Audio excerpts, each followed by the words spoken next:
Chris and his dad talk about sports.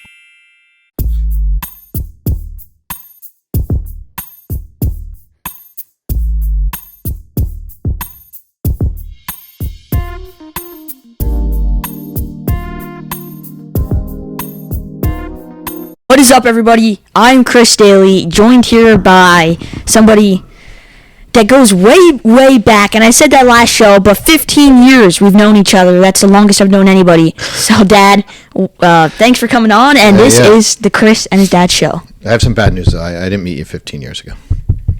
I makes you like the mailman.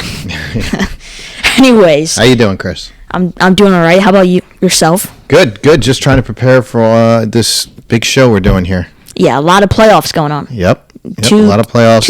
Really good hockey playoffs going on, and it's been an exciting week. So, a lot to talk about. Yeah, well, say less. The Bruins and Capitals have had an interesting series. Yes. Very, very interesting series. As you know, the Capitals have had some issues with goaltending. They get a third-string goaltender to play. He plays pretty well, considering the fact he's not the main guy. But they lose 4-3 in overtime, and your favorite player, Brad Marchand, got the goal. Oh God! Don't even say it. So that was a great game, and it's just crazy seeing how fast-paced, how intense these NHL playoffs are. And as I get more into hockey, all of a sudden I realize it's just a whole new game when you get to the Stanley Cup playoffs. So I've been telling Chris since he was a little kid that hockey playoffs are the best playoffs of any sport, in my opinion. When you really get invested in a hockey team, or if you just love hockey, the players just give it they give everything. They give their bodies to it. They throw themselves in front of pucks, and they play injured. They grow beards down to their whatever. They never shave. Did you notice that? Yeah, I know. During the hockey playoffs. So as you get deeper into the hockey playoffs, it's really cool. But this year in particular, there's a lot of parity in the league, and so there's not just one dominant team. You got the Penguins going against the Islanders, which is it's a great game. Matt Barzal on the Islanders, and you got the Penguins. We all know Sid the Kid. So two of the NHL's biggest stars going against each other. And who's your pick for the Islanders Penguins? I'm going Islanders. Really? Okay. I think Matt Barzal, and I've watched the Rangers play both teams several times this season. That doesn't do much. But I'm more impressed with the way the Islanders play than I am with the Penguins. All right, real quick, I want to hear these. Who's your pick? Caps versus the Bruins. Caps? Right now the series is at 1-1. Yeah, I got Bruins. You got the Bruins. Why? I got the Bruins because of their experience. Yeah? But when I say experience, Caps won the Stanley Cup. But also, the Bruins have been on a roll. They've been on the roll, especially in the later half of the season, and they got hot at the right time, and now they're in the playoffs. And against the Capitals, I just don't think the Capitals also deserve it because it's Tom Wilson. That's not the way it works. So Tom Wilson had a major hit in the last game where he sent one of the Bruins into the bench. Yeah, and they're the Bruins are ranked number 3, and the Caps are 2. So it's a close very game. Very close one. I think that's going to go deep. But I think TJ Oshie's dad passing away too was huge in terms of the whole locker rooms united in DC. But I think the Bruins got hot at the right time, and it's Stanley Cup playoff time. We've seen teams get hot. I said the Buccaneers are going to go to the Super Bowl. Not just because they had Tom Brady, but they got hot at the right time. Yeah. And that's, to me, the biggest thing that matters. I'm picking the Capitals, so I'm going against you on that one. How about the Rockies versus the Blues? It's the Avalanche versus Avalanche versus the Blues. I got Avalanche. We edited that out. You got Nathan McKinnon. Nathan McKinnon had 2 goals and an assist in the last game, 4-1. Jordan Binnington, the goalie for the Blues, a one-season wonder, people say. When they won the Cup, he was the best goaltender in the league, and then he's definitely declined in performance since then. How about the Golden Knights versus the Minnesota Twins? Just kidding. The Knights. How about them? The Knights have been one of the best teams, maybe the best. The Golden Knights. Come on. They've been one of the best teams in the league this whole season, and I don't think they're going to give it up now. Okay. All right. So you think because that series is at 1-1. Yeah, well, 2 games in. I think they got a lot of games to play. They do. And then we got some that haven't started yet. We got Toronto versus Montreal. You got the Oilers versus the Jets. I got Toronto and Edmonton in both of those. Okay. Edmonton, you have Connor McDavid, who's the face of the league, some may say. He has, if you take all his goals away from him this season, he's still second in the league in points. That just goes to show his pure domination. He is unbelievable. It's amazing how the Oilers were spoiled with Gretzky and Messier and all those early years, and now they got, Yeah. And then the Maple Leafs, they got great players like Austin Matthews. Yeah, he's pretty good. And they built a whole team around him. That's the biggest thing. Edmonton still got to build around McDavid more, but Toronto... So we got 2 more series, Chris. I want to hear your opinions on. Okay, you got Carolina versus Nashville. That series is 1-0 right now. The Canes are winning. Yeah, I got Carolina in that one. You do? Okay, and One the of the best most in hockey. Sebastian Aho. Yeah, just a great overall team. Okay, and the most I find intriguing one is Florida Panthers versus Tampa Bay. We'll finish up with that one. You got Tampa Bay coming in as a 3 seed, Florida as a 2 seed. What are your thoughts? Okay, coming into this, I said the Panthers. Now, watching the last 2 games, to me, it's crazy because what happened is the last 2 games of the season, those 2 teams played, and the Panthers won 5-1 and 4-0 in those games. So coming in, I'm like, okay, the Panthers must be better. Yeah. And I said the Panthers... Never works that way. Yeah. I said the Panthers are going to win, and the Lightning, that was a great game 1. It was a tight game 1. Panthers needed to go late. They didn't get it. It was 6-4 because of the Lightning on the power play, and they didn't manage to get a goal. Right. And then the Lightning win again. So now, all of a sudden, the Lightning got momentum. They won away, so they can prove they can win away with pretty much a packed crowd because it's Florida. Yeah. And just Lightning looks so good. Steven Stamkos. The series right now is 2-0 Lightning. Yeah, it's crazy. I'm not surprised, though. I mean, think about the success the Lightning have had. Sorry, I didn't quite catch that. Could you please repeat it? Siri has joined the show, everybody. That's great. Only me. You got to get me off the show. I can't do this. But the Lightning, they look good, and it's crazy because it's fun to watch those games too, especially with the Avalanche we talked about. The Carolina. Yeah, the Canes. The Canes. Yeah. We talk about them. Those teams pretty much filled stadiums and arenas. It's fun to watch. Yeah, it is fun to watch. They're pretty good, and the playoffs so far have been extremely close. The games have been close. They've been going down to the last minute. I mean, even the Islander game the other night, last night, it was just incredible. So really good games. I would suggest everybody watch some NHL. Moving from NHL to NBA, I want to hear your thoughts. There's some big games going on there. Warriors and Lakers, that is a huge game. LeBron James is back. He's only played 4 games in the last 2 months. Meanwhile, Steph Curry's been dropping 32 points per game this season. Was that good? Might as well just be the MVP. Might as well give it to him now. But the thing that's interesting to me about this game, statistically, the best defender on Steph Curry in the league is Lakers point guard Dennis Schroeder. Yeah. He's German, and he is good. He is good at defending Steph Curry. That's his specialty, defending Steph Curry. Yeah. So what's your pick? And why don't you set it up? What's going on tonight? What's going on tonight is the playing game. The winner of this game goes straight to the NBA playoffs. Yeah, the winner clinches the 7th seed. But the only problem is, they get a first round matchup with the number 2 seed, the Phoenix Suns. Mm-hmm. So, but you want to live for another day, and so it's a big game tonight. The loser takes on either the Grizzlies or the Spurs in a do or die game. Yeah, I say both teams clinch. Yeah, and that's for 8th seed on Friday. So I say both teams in this game, the Warriors and Lakers, they both make the playoffs. But tonight, I have the Warriors winning. Okay. All right, so you got the Warriors winning. Because Andrew Wiggins, we talk about guys on a roll, the teams that are hot. There's a player that is hot. His name's Andrew Wiggins. He was a number 1 pick to the Cleveland Cavaliers. He was traded, so they got Kevin Love. Kevin Love helped LeBron James win an NBA championship. Yeah. So Andrew Wiggins always had a weird start to his career, and now he's finally finding who he actually is, which is a premier defender in the NBA. He's been a lockdown on defense recently, and I think that will put them over the top. The Lakers haven't played together. The team we're going to watch tonight at 10 o'clock Eastern is not a team we've been watching a lot lately. The Lakers have barely played together in the past 2 months. Yeah, and I'll tell you what. I think what's really intriguing about this, though, I always think the cream rises to the top. So I'm expecting LeBron James and Stephon Curry to really go at it ballistic with each other. I mean, think about it. They played each other in 4 straight titles. That's insane. That. Yeah. That's insane. So LeBron they have James a real history of playing each other, and it's gonna be really interesting. LeBron's gonna come out for blood, knowing the fact that he has barely played 4 games in the last 2 months. Yeah, I know. Due to his ankle. I think you could beat him at this point. Oh my gosh. 1-on-1. Yeah, definitely. Well, maybe not. definitely. Not with your broken wrist. I'll just go under his legs. Yeah, there you go. Guy's like 6'8". There you go. Also, you're going to move on to the mound. Where are we going? We're going to the Chicago White Sox. You see what happened? Oh, God, yes. Did you see what happened? Let's set it up. Tell me what happened. Yerman Mercedes, who is a player on the White Sox are up by 11 runs. And an unwritten rule in baseball is you don't hit a home run when you're up that big, especially late in the game. Yeah. What does he do? He goes out, bombs it. And keep in mind, this was actually I think it was 47 miles per hour, the pitch. Yeah, it was because ridiculously. Yeah. Because it wasn't like a lob. It wasn't actually a pitcher. It was a field player. It was a field player Pitching.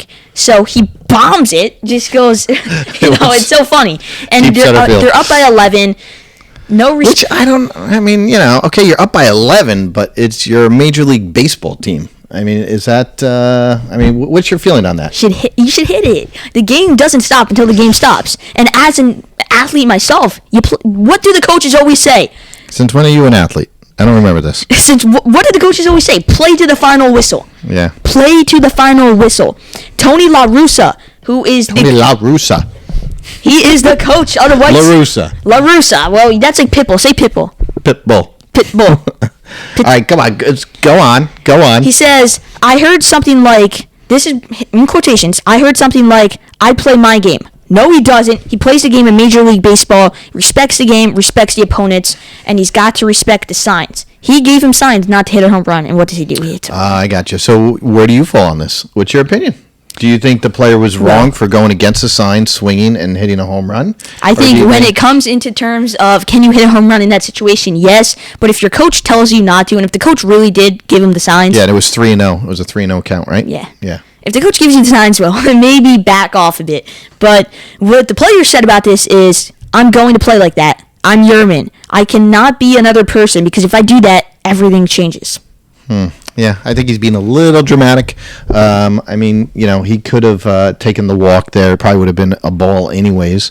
But then again, I will say it's an interesting situation because, even in youth sports, you don't run up the score and you don't. Well, it's not youth sports. These guys are getting paid millions of dollars to hit a baseball. Exactly. But to be honest with you, it does happen in youth sports more than it doesn't, I think. And quite honestly, these guys are Major League Baseball players, but the fact that they did he was a position player who was not a pitcher. Yeah. It was almost like they're throwing up the white flag, right? Mm-hmm. So I think that tells me that the hitter should have just taken it easy there. It's a little bit. It's called sportsmanship. There's a lot of sportsmanship in every sport. There's some unwritten rules. Every single sport. In hockey, if you square off for a fight, right, it's 1-on-1, and the guy slips and falls, you don't start pounding him. You wait for him to get up. A lot of times they wait for their gloves to come off. They even take off their elbow pads, and the opponent waits. In football, there's sportsmanship, and the other team's taking a knee or something. You don't go charging in there and wreck the quarterback. Like Brendan Smith on the Rangers, the game after Tom Wilson. You cannot get over this Tom Wilson guy. Well, I can't because what Brendan Smith does. You got to move on. Chara goes up to Brendan Smith and says, "Want to fight?" Because everyone's fighting on the ice, and Brendan Smith is like, "No, I'm looking for Wilson." Chara, what does he do instead of fighting the guy? He just backs away. Yeah. And goes on with his day. But if I'm a soccer team and if I'm a soccer coach and it's 9-0 and I know I could win the league, I'm going to try to get a few more goals due to the fact that at the end of the season, goal differential could help you get first place. Yeah, but that's not the case here. There's no goal differential in baseball. There's no run differential. Yeah, there's nothing like that. So, it's what Tony La Russa did not like, and he's an old-time manager. He managed for the Oakland A's. He brought them to the World Series. He's an extremely successful manager. What he didn't like more than anything was the guy disobeyed his signs. He's the coach. He calls the plays, and the guy disobeyed him. That's it. Billy Beane. Insubordination. Billy Beane was the guy behind that. Billy Beane? That series run? Oh, Billy Chris. Beane, the general manager of the president? You weren't even a thought back then. Billy Beane. You don't even remember these days. Billy Beane, Moneyball. Billy Beane. Anyways. Let's move on. Yeah, let's move on to the Patriots, where at the rookie camp, the Patriots are blown away. Why? Yes, blown away with Mac Jones by the way he played and his leadership qualities on the line. That's what they said. Inside reports the leadership quality at the line of scrimmage. Yeah, Mac Jones is pretty. When you think about it, the Patriots may have gotten a huge steal there in the first round. Unbelievable, and of all teams, for them to get it, it's unbelievable. You ever see the side by side of him and Brady shirtless? They look exactly the same. Did they really? Because Brady was totally out of nothing like he is now. Yeah. At his combine. Yeah. And if you see Jones has a dad bod. He's got a cigar in his mouth. It's the funniest thing. And of course, Tom Brady. Everyone says, "Oh, why did we just give Bill Belichick, pretty much the guy who would play Tom Brady in a movie about Tom Brady?" I think Mac Jones is going to be the real deal. I think he's going to knock Cam Newton out of a spot.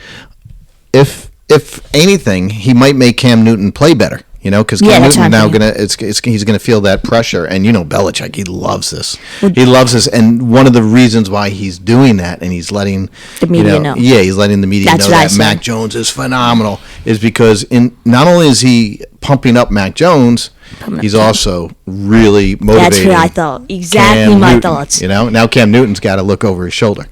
So I think that goes a long ways. Last year, Cam Newton didn't have to worry about anybody coming in and taking the job. Brian Hoyer. Brian Hoyer could have been the MVP. Why? I'm joking. No, I was going to say Brian Hoyer, Jared Stidham. Yeah. Well. I don't think. I don't think Mac Jones will start, but I do think Cam Newton has got to play really, really good ball. And what if he plays bad in it by when the Patriots and the Bucks play Week 4? Imagine Mac Jones is on that field. Yeah. I almost have a prediction. I think I could see Cam Newton running with the ball, getting hit, and getting clobbered, and being hurt, and in comes Mac Jones, just like somebody by the name of Tom Brady. I don't know if you remember, but Drew Bledsoe. Yeah, Bledsoe got hurt against the Jets. Yeah, it's always weird watching that, because I watched the ESPN 60 for 60 on Bledsoe, and Bledsoe, and he's always happy for Tom Brady, but at the same time, don't believe that. Don't believe everything. No, that's what he says. Yeah. But you can really see that he's definitely like, this guy took my place. He did, but I think it's not too hard when then you look back and you see that the greatest quarterback to ever play the game took his place. It's not like he got beat out by some schlub. Yeah. So. Yeah, that's going to be fun to watch, and the NFL's not for another few months, and I'm already excited about the Patriots playing the Bucks and Mac Jones and all that good stuff. And I just want to say a fun fact about the NFL.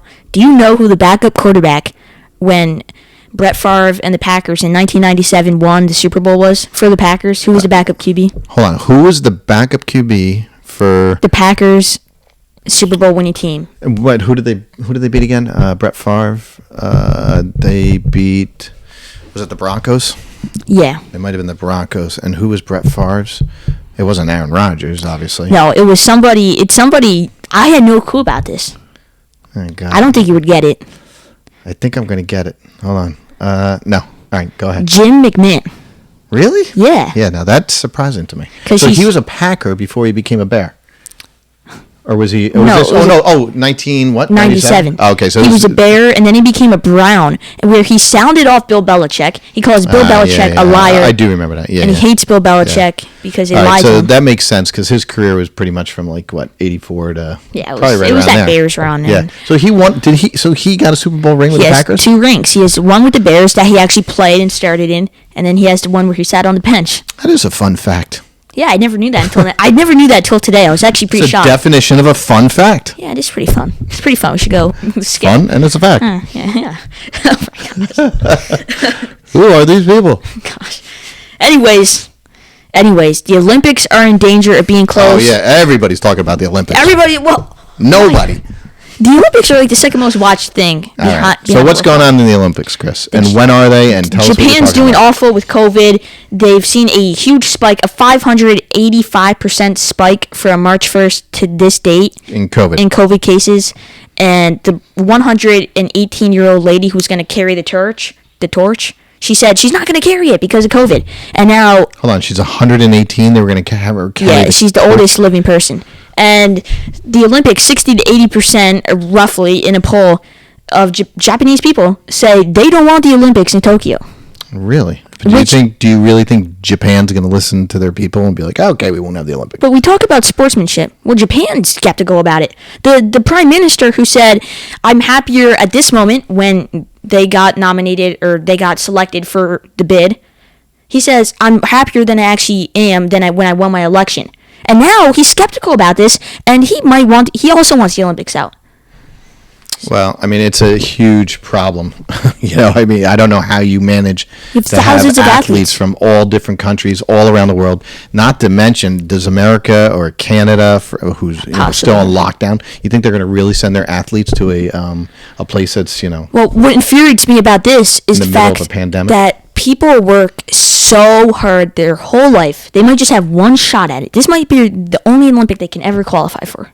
Oh, the athletes, yeah. They work tens of thousands of hours. That's why you don't become an Olympic athlete. There you go. That's the other fun fact. That's why you don't do curling. Yeah. Yeah, I know. Oh my god. Well, that was a great interview. That one kid died, Nikhil Kumar.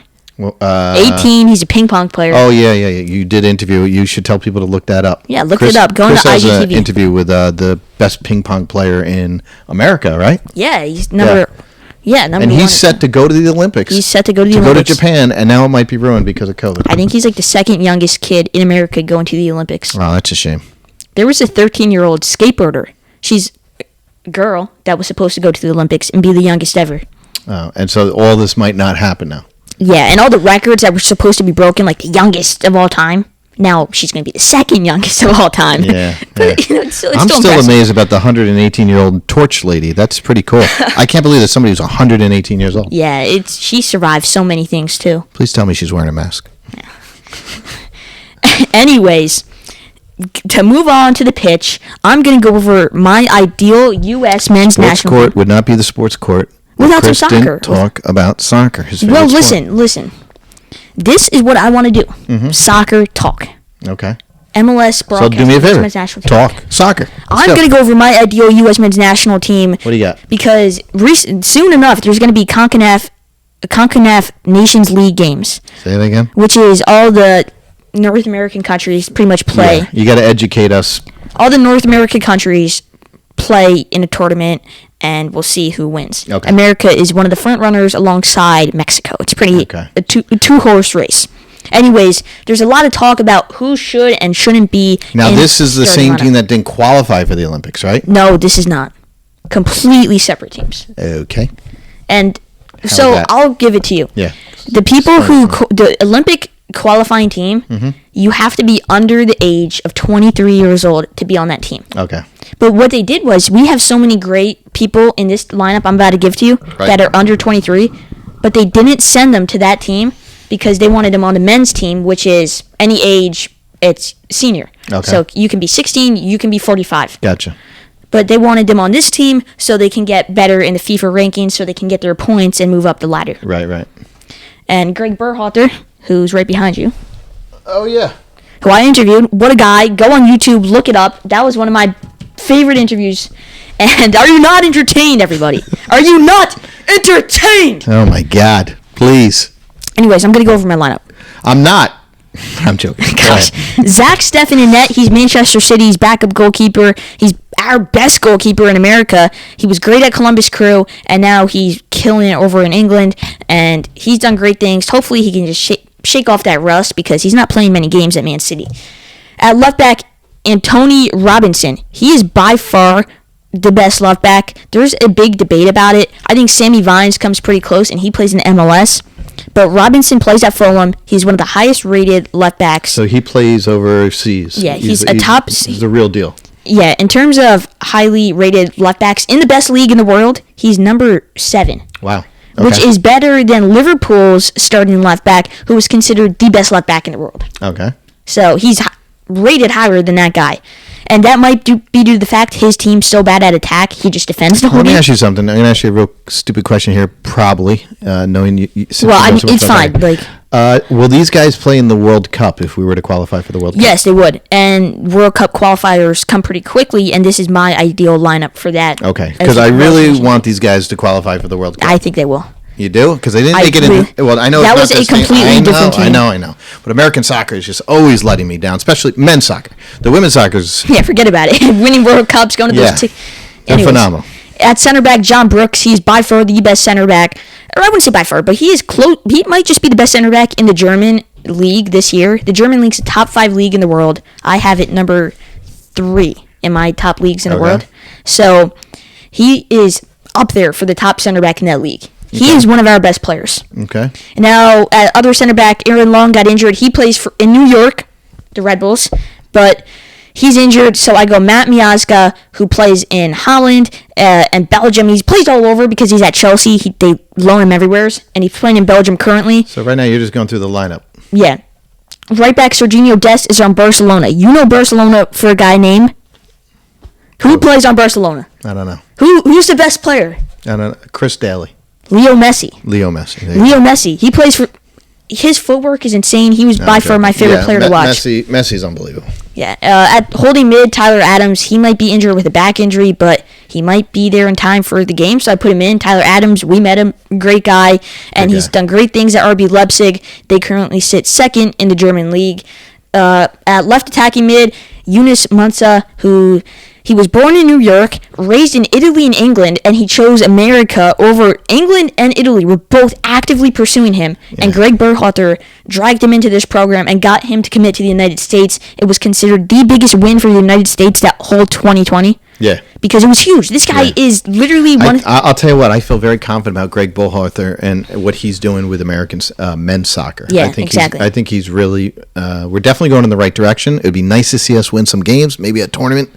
This would be a good one to start with. Yeah, and Wesley Mckinney is my other attacking mid. He's amazing. He got an assist today for Juventus in the Coppa Italia final, which is in Italy. He's been one of their best midfielders this season, although their coach, Pirlo, who's one of the best players, he turned into a manager of all time. He called McKinney. He said McKinney was fat, and he had to cut down on weight. He really did? Yeah, I guess he's... Yeah, so... Listen, Anyways... Gio Reyna up top. His father's Claudio Reyna. I got a phone call. I'm just joking. His father is Claudio Reyna. Gio Reyna has done great things at Borussia Dortmund. Daryl Dike up top. He plays in the the English second division for Barnsley. Played against Wickham. Got 2 goals against Wickham. Did he really? Yeah. So he's amazing. Went from MLS to Barnsley and now Wickham. They're still a team? Yeah. Now Tottenham are trying to get him, and a lot of big clubs in England are trying to get him because he's just an absolute beast up front. Yeah. You should see the guy. His legs. He went from college soccer to one of the most highly rated prospects in the English second division in about 2 years. Jeez. Went from Clemson to Barnsley. And outright, which is my final player on this lineup, Christian Pulisic. We all know him. We all know Pulisic. Yeah. He's from Pennsylvania. He's a Pennsylvania boy. Yep, and that is Pennsylvania lad. That is it. There's a lot of people that might argue about it. My first 5 out: Brendan Erickson, Josh Sargent, Tim Way. Before you go, though, can you just tell me how successful will this team be in this tournament in North America that they're going to be? This team should win the tournament, and this team will qualify for the World Cup. And when are the qualifiers? Given pretty soon. This summer they start. Okay. This because it's in the World Cup's in 2022, but rather than being in the summer because it's in such a hot place, Qatar. It's in Qatar, yeah. It's going to be. I think the finals the day before my birthday. December 19th. All right, cool. So that'll be sick. And I'll take you. Anyways, leave it to Chris. We're almost at 30 minutes, so we should probably sign off. Okay, let's sign off. Yes. You do that. You're the broadcaster here. I'm Chris Dailey. I was about to say host, but Chris Dailey and his prop. His prop. Gosh. You gonna leave me hanging? Come on. Not an object. And as you can see, he still has his broken wrist. I still have my own prop too. Yeah. So you got to get that thing better. You hear me? So we can get you back out on the pitch, and I can get to watch you play some soccer. Yes, that is the goal. That is the plan. But listen, next week we should come back, right? Or when's our next show? Friday. Okay, so maybe we could talk a little bit more hockey. I know you love soccer. Friday. We talked a lot of hockey. All right. We talked a lot of hockey. I want to get more in depth into hockey. We'll get more in depth into hockey. All right, good enough. Adios, amigos.